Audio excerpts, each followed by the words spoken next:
Ever notice how nature has a knack for kind of, well, surprising you? Yeah, definitely. Like it can reveal all this hidden potential in the most unexpected places. Exactly. And that's actually what we're going to be looking at today. This whole fascinating thing about dormant seeds and how they can just spring back to life. It is amazing, isn't it? It really shows how resourceful nature is. Just that ability to wait for the absolute perfect moment makes it think about all the unseen life out there just, I don't know, waiting for a chance. Absolutely. And so the starting point for this deep dive is a blog post called qianming.org. Notes on Gardening, Part 482, The Awakening of Dormant Seeds from March 20th, 2025.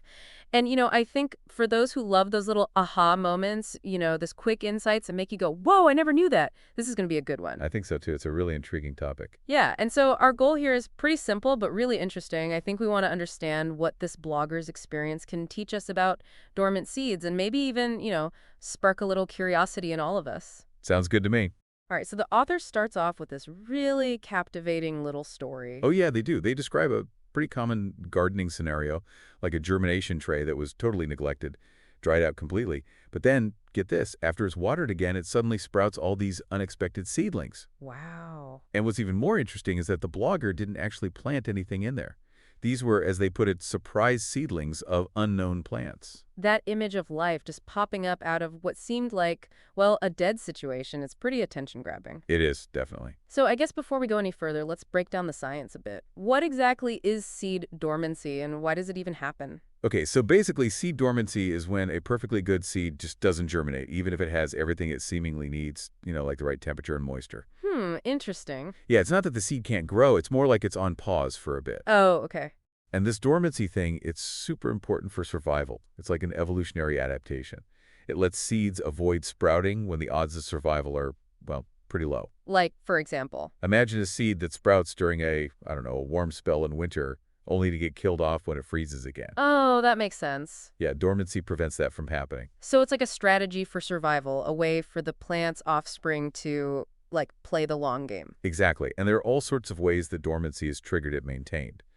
Sometimes the seed coat itself acts like a barrier. A barrier, how? Well, it can stop water from reaching the embryo inside, or it can block the exchange of important gases. Oh, I see. In other cases, the embryo inside might not be fully developed yet, or there could be natural chemicals in the seed that prevent germination until they break down. Oh, so it's like built-in protection. Right, and these chemicals, they often react to specific cues in the environment. So in the case of the blog post, the cue seems to be that drying out and then re-watering.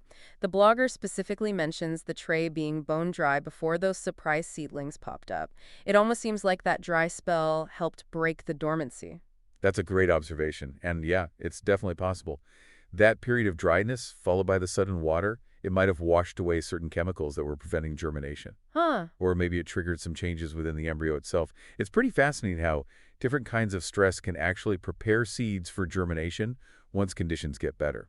It shows how complex the relationship is between a seed's internal state and what's happening around it. And we have to remember, these weren't just any seeds. The blogger said they're from unknown plants, which kind of makes you wonder, where did they even come from? Right. The possibilities are, practically endless. Yeah, like what? Well, they could have been carried by wind or water. Maybe they hitched a ride on an animal, or were even hiding in the soil of the tray itself. Oh, I didn't think about that. Yeah, it's pretty amazing. Lots of seeds can stay viable in the soil for a surprisingly long time. And those dry conditions probably kept them from sprouting right away. And then, boom, the water came back and, well, there you have it. Makes you realize there's a whole lot of potential plant life just hiding right under our feet. For sure. Now, here's where the blogger's curiosity really comes out. Instead of just being surprised, they immediately start thinking about how to make the most of these surprise seedlings. Their goal is to set up a bigger tray just for these mystery sprouts, particularly those that might have come from kitchen scraps like chili peppers. What do you think that tells us about their approach to gardening? I think it shows a real blend of curiosity and that hands-on experimental mindset, They're not just sticking to a rigid plan. They're really engaging with what's happening naturally in their garden. I like that.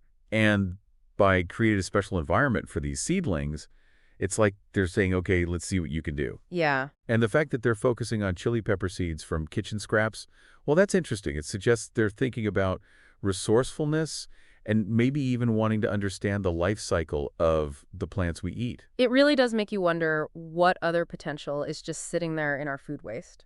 Absolutely. And then the blogger starts thinking about the practical side of things, like the best way to actually build this tray. It's not just any container, they're really putting thought into creating the perfect environment.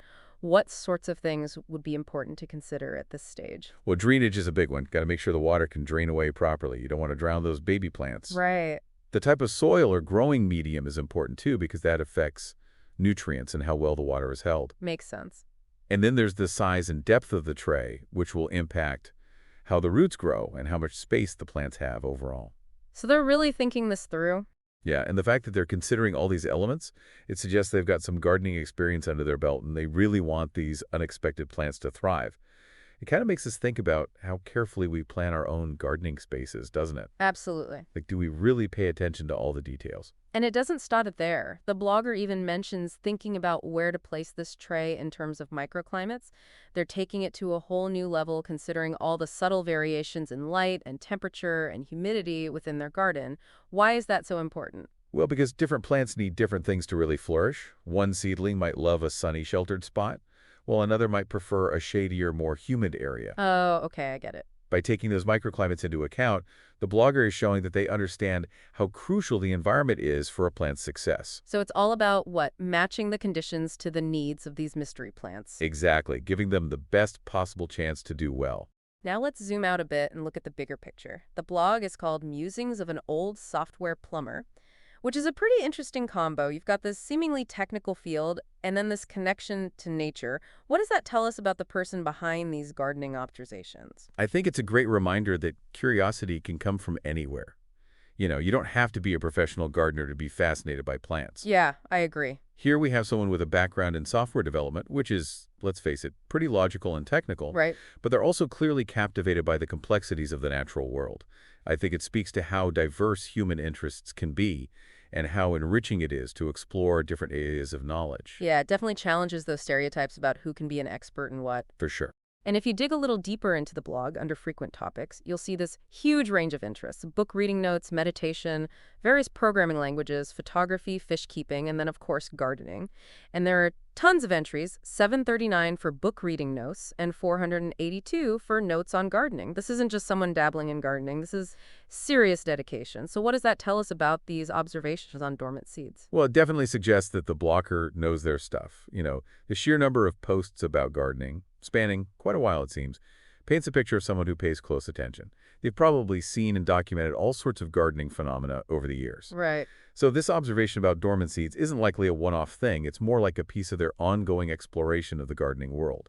It shows a real passion for understanding and documenting these natural processes. And in fact that this post is from March 20th, 2025, well, that puts it right at the start of spring in many places. It's a time when gardeners are naturally looking for signs of new life. Yeah, definitely. Plus, the post itself mentions that it continues from my previous post and is part 482 of the gardening notes.